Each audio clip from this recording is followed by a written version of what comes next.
మా సోదరుడు వీర్లపల్లి శంకర్ గారు మరి నియోజకవర్గానికి ఆహ్వానించి పెద్ద ఎత్తున ఘన స్వాగతం పలికి గ్రామాన మరి మనస్ఫూర్తిగా స్వాగతం పలుకుతుంటే ప్రజలు ఏ రకంగా మమ్మల్ని స్వీకరిస్తున్నారో మాకు అర్థమవుతుంది.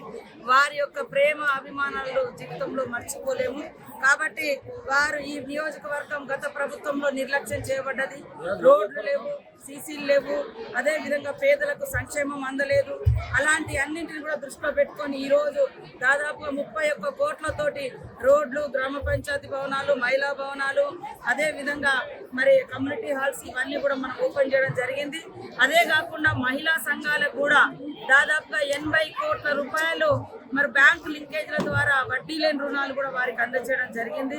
మహిళల యొక్క ఎదుగుదలే సమాజ ఎదుగుదల, మహిళా అభివృద్ధి సమాజ అభివృద్ధి అని ఆనాడు డాక్టర్ బిఆర్ అంబేద్కర్ గారు చెప్పినటువంటి స్ఫూర్తితోటి సీఎం రేవంత్ రెడ్డి గారు కూడా మహిళలను పెద్ద ఎత్తున మహిళా సంఘాలలో చేర్పించాలి, 1 కోటి మంది చేయాలి, వాళ్ళని కోటీశ్వరులను చేయాలని కలలతోటి మేము ముందుకెళ్తా ఉన్నాం. దానిలో భాగంగానే ఉచిత బస్సు కానీ, మహిళా సంఘాలకు వివిధ వ్యాపారాలు కానీ, హైదరాబాద్ శిల్పకళా వేదికగా మరి మార్కెటింగ్ సౌకర్యం కానీ, మరి ఉచితంగా విద్యుత్ కానీ ఇళ్లకు, అదేవిధంగా గ్యాస్ కూడా 500కి ఇవ్వడం కానీ, ఇవన్నీ మహిళల మీద భారం పడకుండా స్వేచ్ఛగా వాళ్ళు వ్యాపార రంగంలో రాణించాలని లక్ష్యంతో పనిచేస్తాను. ఇవన్నీ వదిలిపెట్టి ఇవాళ బీఆర్ఎస్ వాళ్ళు చీరలు ఎప్పుడు పంచుతారు అంటున్నారు. అయ్యా, ఏడాదిలో మీరు ఒక చీర పంచారు, కానీ మేము రోజు వాళ్ళు ఎప్పుడైనా ఏ అవసరంకైనా వెళ్ళిపోతే ఉచితంగా బస్సు ప్రయాణం నడుస్తుంది. మీరు ఈరోజు 100 ఎకరాల ఫామ్ హౌస్లలో కూడా ఫ్రీ కరెంటు పెట్టుకున్నారు, కానీ పేదింటి బిడ్డలకు ఉచితంగా 100 యూనిట్లు కూడా మీరు కరెంట్ ఇవ్వలేదు. ఇవాళ మేము ఉచితంగా కరెంట్ ఇస్తా ఉన్నాం. ఆ రోజు మేము 500 ఉన్న గ్యాస్ మీరు వచ్చిన తర్వాత 1200 పెంచి వాళ్ళ దగ్గర 700 అదనంగా గుంజారు, కానీ ఈరోజు 500కే గ్యాస్ ఇస్తున్నాం. ఇవన్నీ చూసి తట్టుకోలేక ఇవాళ రైతు భరోసా కూడా ఇస్తా ఉంటే పేదోళ్ళ పోతుంది. రైతు భరోసా కుండా పట్టాలు చేసుకున్నారు.